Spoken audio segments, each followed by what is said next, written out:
Hey everyone, tonight we're going to make split pea soup. We're going to do a vegetarian version. Sorry for those of you that love that smoked ham flavor, but I have a vegetarian daughter here, so we're going to make a vegetarian. You can always add stuff at the end. We're also going to make some cheesesteak sandwiches. So there you go for the meat lovers out there. Hope you enjoy that.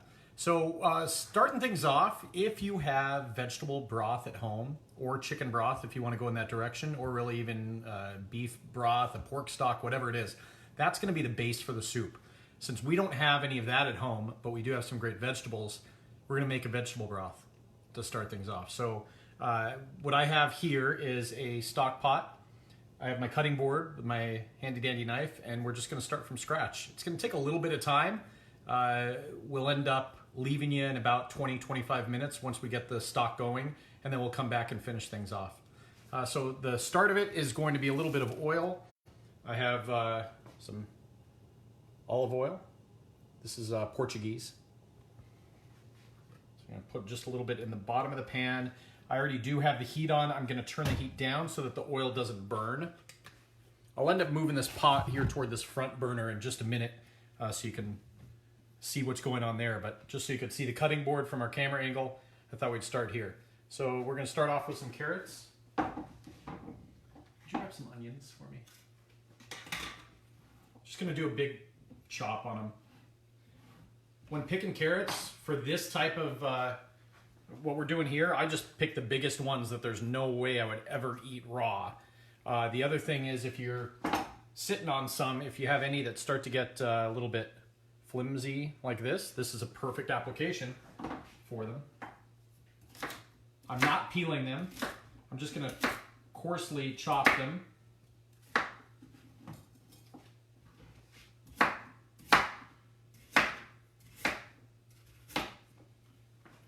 And they're going to go right into the stock pot. Since the carrots are cool, it's going to cool down that oil a little bit, so I'm going to turn the heat up just a smidge. So I picked about 5 huge carrots to start, and they're going.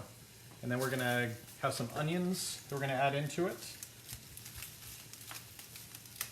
These are mildly sweet, they're calling them. Perry and Sons Farm. So this is going to be the one thing you may look at me and wonder, what in the world am I doing? I'm going to take this onion, I'm going to quarter it.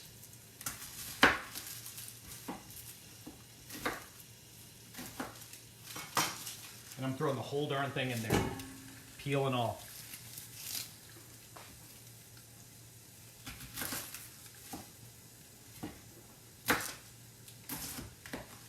Since this whole thing is going to be strained with a fine mesh strainer, all I'm looking for right now is to get as much flavor into this pot as possible. I also have garlic. Garlic cloves. Smell it? Can you smell? Yeah, these are going to really enhance the flavor as well. So I'm going to add a handful of them in here, not being too picky with how much.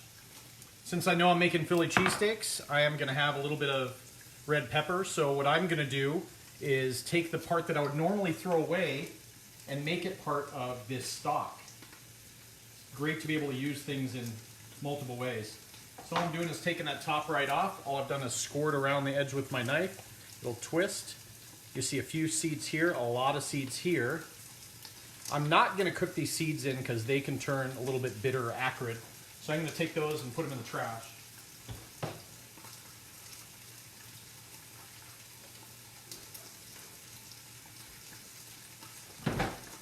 I don't mind a few of them on there, a couple here and there, that's fine, that'll go right in.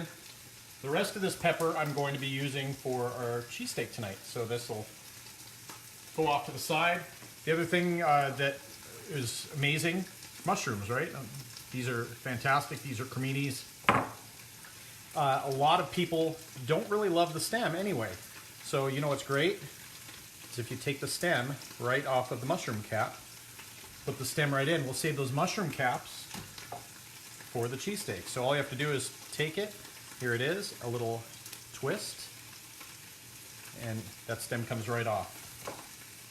So twisting some. I may throw some whole mushrooms in, just because I do like some umami in the stock.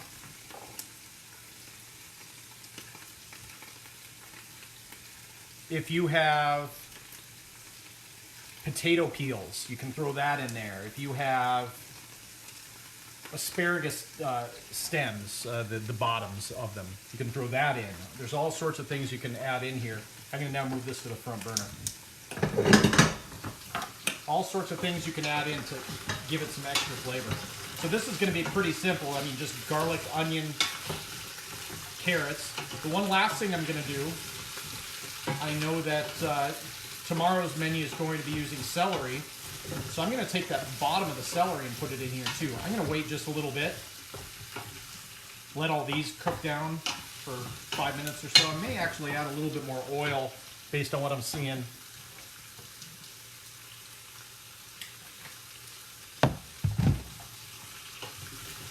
So this will go probably 5 minutes here at high heat.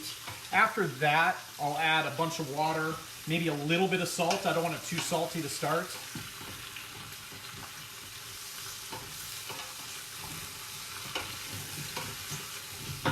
All right, that's going pretty nicely. So I do have my celery right here. So I'm going to be using this part of it tomorrow. So this would normally be thrown away. It's going to be fantastic in this stock.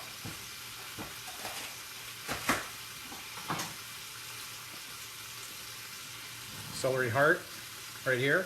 So I'm going to quarter this just like I did with the onions.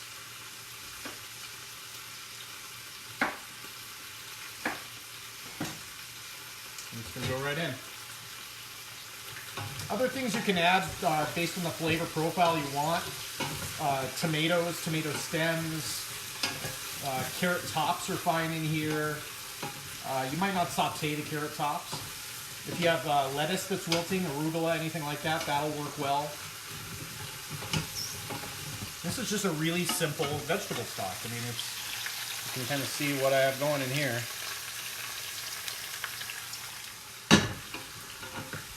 So remember, I left those skins on the onions. I left the peels on the carrots because I'm really trying to get as much flavor as possible into this stock in a short amount of time. I'm not going to cook this all day. I'm going to do about half an hour, and then we'll get going on our soup from there. Susie's going to say hi.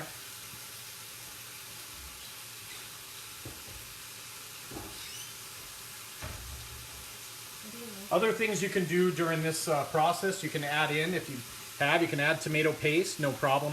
I'm not going to for this because I'm really trying to have that split pea flavor take front and center and don't want it to be a tomato heavy dish. Split pea soup vegetarian. She's not approving of my choice tonight. Uh-oh, she walked off. I think she wants Chipotle or something. All right, so it's smelling really good in here. The onion's cranking. I'll show you one more time what we have going on. Bring it.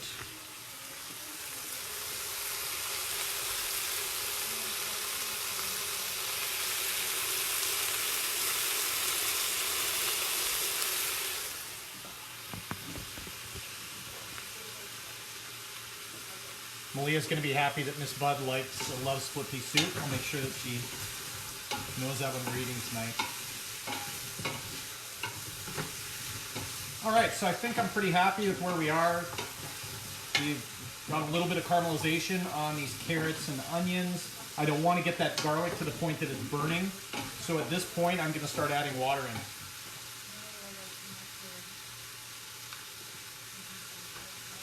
I'm a filtered water fan for sure. If you don't have one of these, it's totally fine.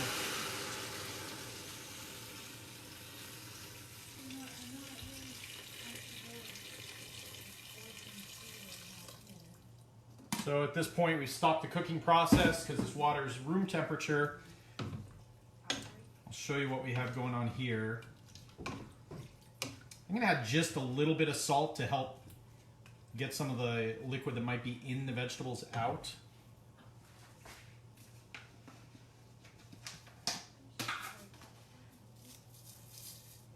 Nothing crazy there.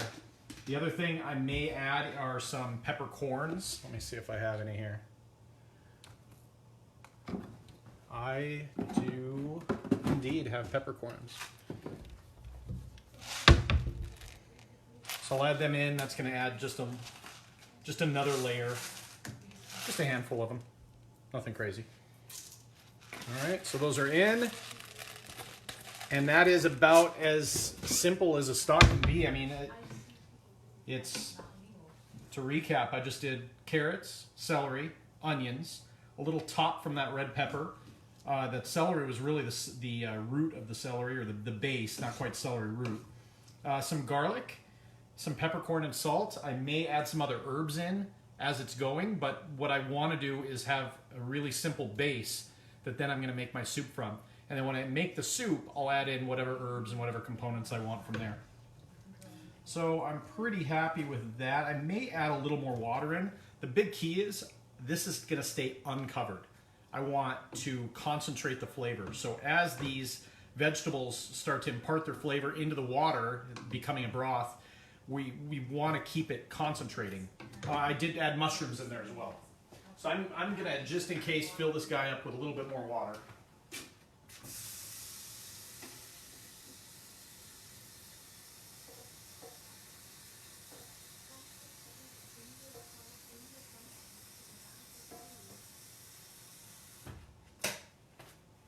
So as we're cooking, this guy will work, do its thing, and that's it. So this will sit here for about half an hour. We'll come back to you then, and we'll start the soup. So the things that I'm going to be doing while the soup is going are work on that cheesesteak. Right now I have some round, you might have heard London broil. It's a really lean piece of meat. So I want to slice it super thin because it's not going to be something that's going to have a ton of flavor. We're going to add flavor into it. It's kind of the blank canvas, if you will, based on what else we're doing. I put it in the freezer because it's a lot easier to slice it when it's starting to get to that frozen point. We'll put it in really nice fine pieces. I'll have some onions, some mushrooms, some peppers for those that like it.